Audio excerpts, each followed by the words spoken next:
안녕하세요. 문경TV입니다.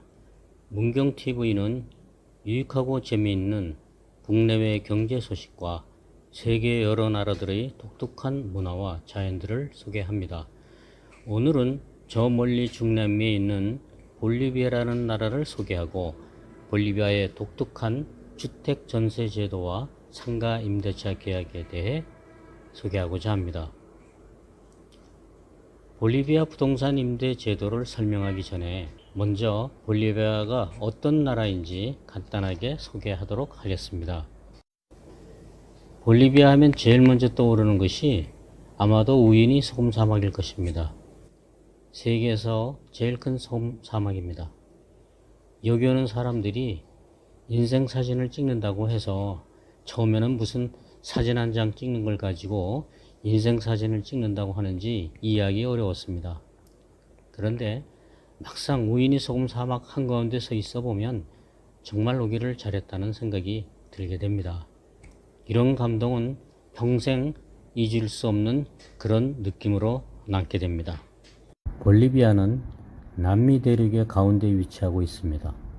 면적은 한국의 11배 정도 큽니다. 1인당 국민소득은 약 3,700달러로 중남미 국가들 중에서도 가장 빈국에 속합니다. 인구는 약 1,100만 정도 됩니다. 안테스 산맥이 볼리비아 한가운데를 지나가기 때문에 국토의 대부분이 고산지대입니다. 그리고 안테스 산맥의 오른쪽 밑으로는 아마존 밀림 지역이 있습니다. 안테스 산맥은 적도를 지나가지만 워낙 고지대다 보니까 날씨는 서늘하고 저녁에는 기온이 많이 내려가서 춥습니다. 라파스는 해발 3,500에서 4,100m로 세계에서 가장 높은 곳에 위치한 수도이며 산소가 공기 중에 60에서 70% 정도밖에 안 됩니다. 수도 라파스는 안테스 산맥을 따라 이어지는 고온 평야가 이곳 라파스 지역에서부터 지형이 꺼지면서 아래로 내려가는 계곡을 따라 형성된 도시입니다. 계곡을 따라 집을 짓다 보니까 평지가 많지 않습니다. 이곳의 도로는 대부분 아래로 내려가거나 올라가는 도로이고 심지어 공원의 의자들도 옆으로 비스듬히 놓여 있는 경우가 많습니다. 이곳에서 위로 올라갈 때 조금만 빨리 걸어도 숨이 차기 때문에 뛰는 사람은 거의 보기 어렵습니다. 볼리비아의 수도인 라파스의 날씨는 한국의 가을 날씨와 비슷하고 공기가 맑습니다. 겨울과 여름이 있기는 하지만 온도차가 그리 크지 않습니다. 한국의 겨울과 같은 매서운 추위는 여기에는 없습니다. 저녁에는 싸늘하다가 한낮이 되면 머리가 따가울 정도로 뜨겁습니다. 그리고 반대로 햇볕이 들지 않는 음지는 서늘한 정도입니다. 그럼 지금부터 볼리비아 주택 전세 제도에 대해 말씀드리겠습니다. 대부분의 사람들이 전세 제도는 한국에만 있는 것으로 알고 있을 것입니다. 그런데 지구 반대편에 볼리비아라는 나라에서 우리와 유사한 전세 제도가 있습니다. 알킬레르라고 하는 월임대 조건 그리고 안티크레티코라는 전세 제도가 있습니다. 도미토리오 또는 아비타시온이라는 단어는 방을 뜻합니다. 바녀는 화장실, 코시나는 주방, 솔레아도는 햇빛이 잘 드는 따뜻한 집이라는 뜻입니다. 볼리비아의 안티크레티코라고 하는 전세 계약의 주요 내용은 한국과 비슷합니다. 그러나 특이한 조항으로 계약 만기일에 집 주인이 돈을 돌려주지 못하면 소유권이 임차인에게 넘어가게 된다는 내용이 포함되는 경우도 있습니다. 또한 계약 기간은 보통 4년을 넘지 않으며 5년이 넘어가면 세입자를 마음대로 내보내지 못합니다. 전세 금액은 집 시세의 약 30에서 40% 정도에서 형성이 됩니다. 다음은 볼리비아의 가계 임대차 계약에 대해 얘기해 보겠습니다. 볼리비아의 수도인 라파스는 가계 월세가 만만치 않습니다.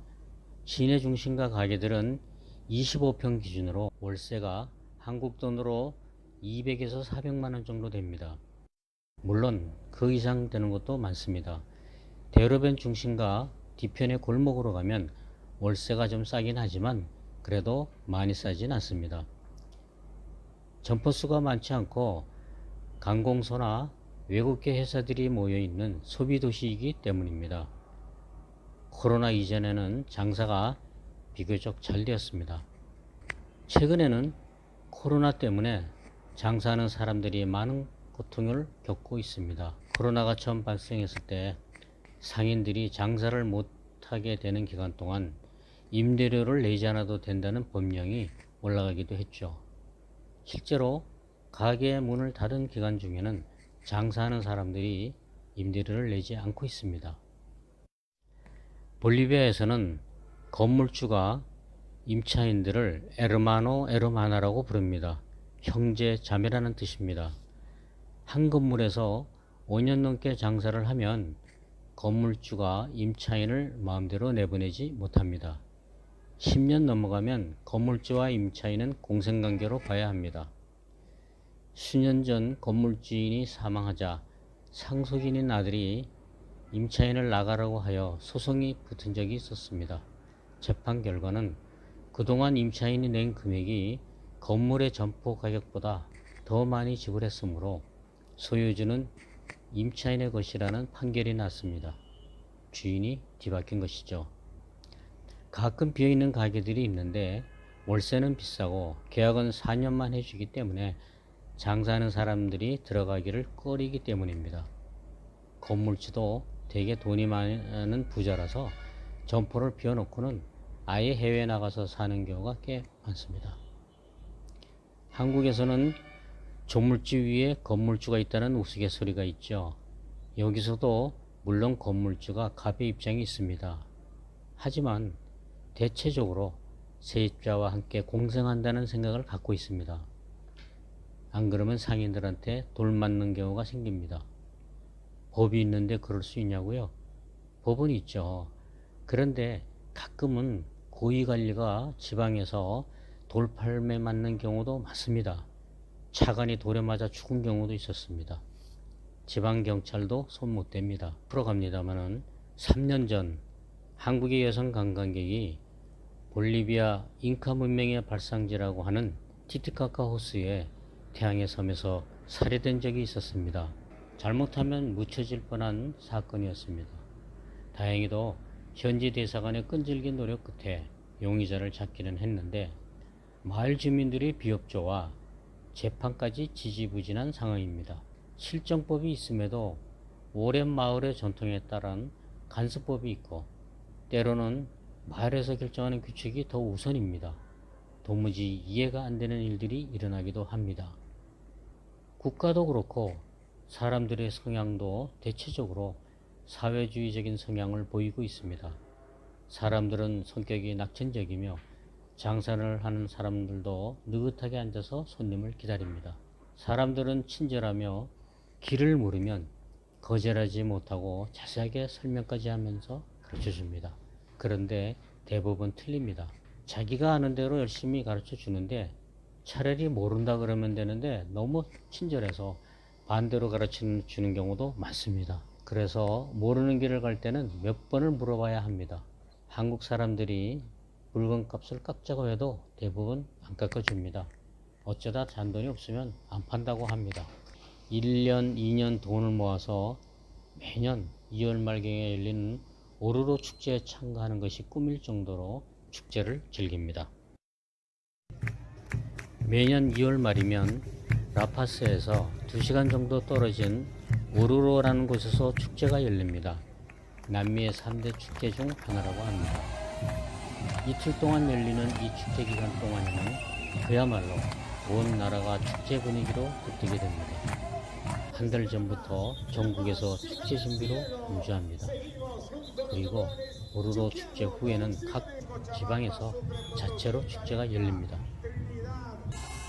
가난한 월세를 살면서도 어떻게든 1년, 2년을 저축해서 축제에 참가하는 게 꿈이라는 한 모녀의 축제에 대한 열정적인 모습을 보기도 합니다.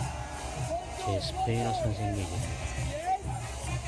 축제 참가자는 본인들 스스로 모든 경비를 부담해서 옷을 장만하고 대부분의 경비를 부담해야 합니다. 그동안 모은 돈을 축제 참가를 위해 아낌없이 씁니다.